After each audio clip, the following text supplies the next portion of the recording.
Hi guys, G-Economics here once again, and today I'm bringing you the next in the series on market structures. So I've already considered perfectly competitive markets, we've considered monopoly, and today, ladies and gentlemen, I wish to consider with you monopolistic competition.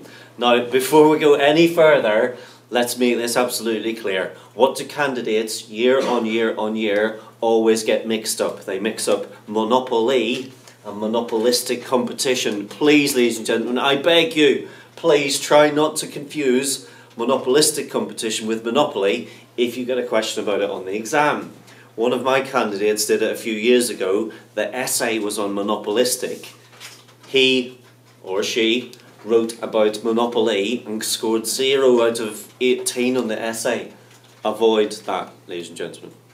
So, monopolistic competition. Remember, on our spectrum of competition, we've got monopoly on this extreme, perfectly competitive markets over here. Monopolistic competition is toward the more competitive end of market structures, so it's more towards the perfectly competitive market structure. As with all of the other market structures, there are a number of characteristics, and this is by no means a finite list. You'll find a much more in-depth list in your textbook, but these are the key features, the key characteristics of monopolistic competition. Number one, there are a large number of small firms. Remember, monopolistic competition, we're talking about hairdressers, estate agents, coffee shops, little accountancy firms, the types of things that are frequent and numerous on the high street. And they all generally sell, and we've got it here, a similar but not identical product. So one coffee shop you may say is pretty much the same as the other, but they do try and differentiate, and that's the key thing here on monopolistic competition, differentiation. They do try and differentiate themselves from their competitors. They also sell differentiated products, and they have some ability to set the price. So remember, the perfectly competitive firm, the demand curve is perfectly elastic. So in theory anyway, that firm can sell as many products as it wants at the going price. In a monopolistically competitive firm, however, similar to monopoly, the demand curve slopes downwards like this, as you can see, from left to right. So it's, in its setup, it's very similar to your monopoly diagram. Very similar indeed. Very similar. So let's consider the diagrams. One for short run and one for the long run. Short run, period of time in which there's at least one fixed factor. Long run, all factors are variable.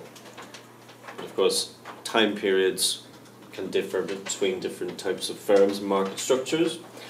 So this is the one for monopolistic competition. And again, we're looking for our profit maximizing level of output. So that's, remember, the profit maximizing output rule, which I've talked about, where MC equals MR.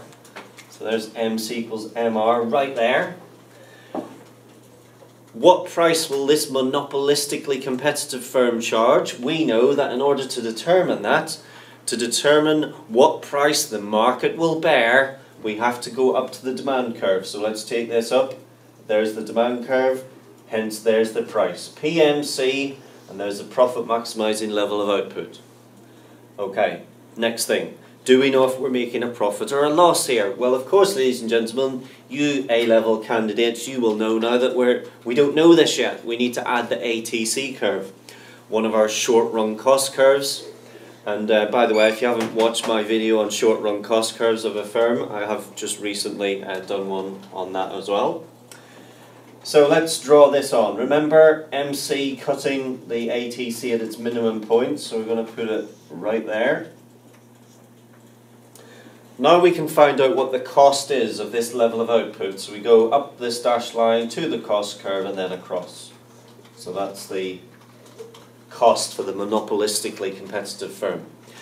And so I'm sure you know by now, you ought to know by now, that this hashed area here, which I'm just about to shade in, this hashed area, this is all, and we've discussed these terms before, so we could refer to this as supernormal profit,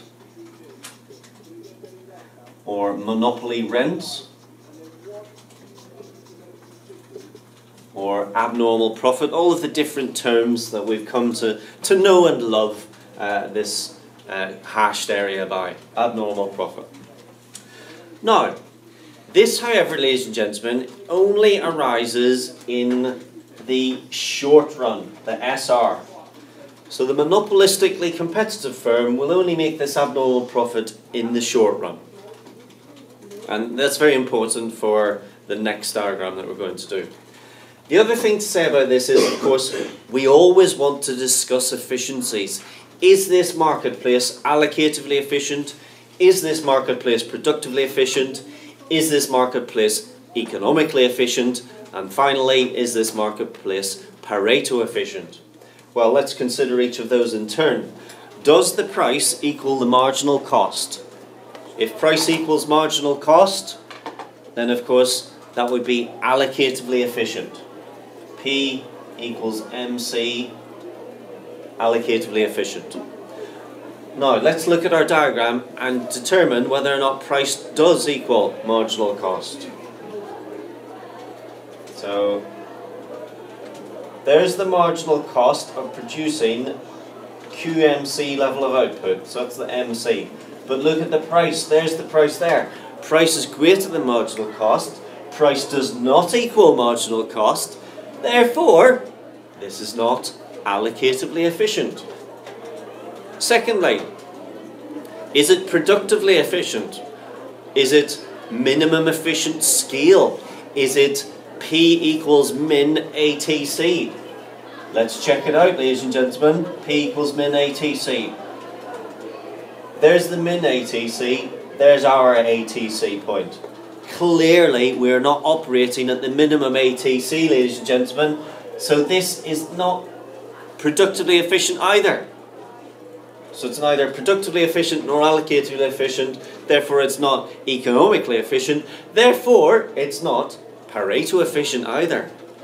So that's our short run. But let's return, ladies and gentlemen, to this notion of making these profits only in the short run. Because, of course, what will happen in the short run, if outsiders, they'll be looking in on this market saying, I want a piece of that. I want a piece of that pie. I want a piece of that cake.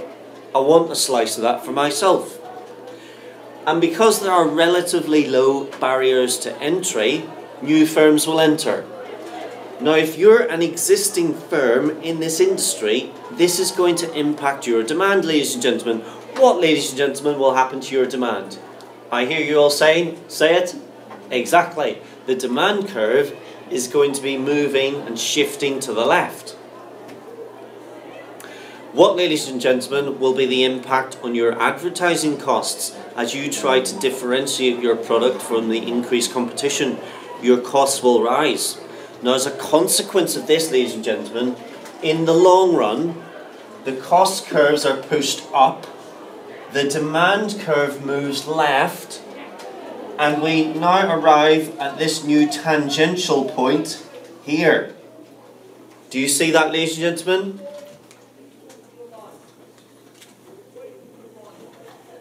So once again, MC equals MR, the profit maximizing output rule. So MC equals MR there, so that's our profit maximizing level of output, QMC. What's our price? PMC. But look, ladies and gentlemen, look what's happened. The abnormal profits have been eaten up, they have been eroded, they have been diluted, if you will, amongst our competitors. And now, look where our costs are. Our costs are right here as well. So, in this long run scenario, we are no longer making this abnormal profit. This particular market structure in the long run, now we're only making normal profit. Now remember, ladies and gentlemen, normal profit is not no profit. I know that's what it looks like on the diagram, but it's not. Normal profit is a profit which is not sufficient to entice new entrants in, nor sufficient to entice incumbent firms, lovely word, incumbent firms out. It's equivalent to what everyone else in the marketplace is making. So we're making a normal profit here. And again, what about efficiency? Has it got any more efficient? Has it? Well, There's the marginal cost again. Clearly price does not equal marginal cost. There's the ATC point, clearly not at the minimum ATC point, so it's not productively efficient either. So this is no more efficient, really, than this one.